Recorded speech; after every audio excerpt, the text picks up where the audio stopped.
ஹே யூடியூபர்ஸுகளே, அன்றைக்கி ஒரு நாள் விடிய காலையில் வந்து கேஎம்எஸ் பெட்ஸுக்கு போயிருந்தாங்க. குளோபல் பெட்ஸு இந்த சுந்தரம் தேட்டருக்கு ஆப்போசிட்டில் இருக்கீங்களா, செம்ம க்யூட்டாக ஒரு காக்டெயிலை பார்த்துருந்தோம். சரி என்னடா வேறு லெவலில் பெர்ஃபார்ம் பண்ணுது அப்படின்னு சொல்லி பார்த்துருந்தோம். இது பேசுறது பார்த்தீங்கன்னா, டே என்னடா வந்து பார்க்குறீங்க விளாட்றீங்க எவனும் என்னை வாங்க மாட்டேங்கிறீங்களடா அப்படிங்கிற மாதிரி பேசிட்டு இருந்துச்சு. சரி ஓகேண்ணா, இது எவ்வளோண்ணா குஞ்சா வாங்கினா ஹேண்ட் ஃபீடிங் சிக்கா வந்து காக்டெயில் வாங்கினா எவ்வளோண்ணா அப்படின்னு சொல்லி கேட்டிருந்தோம். 1500 அப்படின்னாங்க. அது பார்த்தீங்களா, இதே மாதிரி தான் வந்து காக்டெயில் வந்து குஞ்சா இருக்கும் 1500.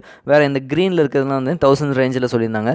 சரி ஓகேண்ணா அப்படின்னு சொல்லிட்டு விசாரிச்சுட்டு நம்ம கிளம்பியிருந்தோம். வேறு என்னென்ன வெரைட்டி இருக்குது, அடல்ட்ஸ் இருக்குன்னு, அதாவது முட்டை விடுற ரேஞ்சில் என்னென்ன இருக்குன்னு பார்த்தோம். ஏகப்பட்ட வெரைட்டிஸ் வச்சுருந்தாங்க. நீங்கள் வந்து மயிலாடுதுறையில் இந்த பக்கம் வந்தீங்கன்னா, மீன் மார்க்கெட் கிட்ட வந்தீங்கன்னா ஒரு தடவை கண்டிப்பாக வந்து பார்த்துட்டு போங்க. நிறைய வெரைட்டிஸ் ஆஃப் பேர்ட்ஸ் வச்சுருக்காங்க. லவ் பேர்ட்ஸு, காக்டெயிலு, அப்புறம் வந்து ஏகப்பட்ட ஹேண்ட் ஃபீடிங் சிக்ஸுமே வச்சுருக்காங்க. ஓகே வியூவர்ஸ், நம்மளோட சேனலில் ஃபாலோ பண்ணிக்கோங்க. ப்ளஸ் அது மட்டும் இல்லாமல் ஃபுல் லென்த் வீடியோ இருக்குது. பெட்ஸ் நான் வந்து நிறைய வாங்கியிருக்கேன், அதையும் வந்து நான் அட்டாச் பண்ணியிருக்கேன். அதையும் போய் பாருங்கள். நன்றி, வணக்கம்.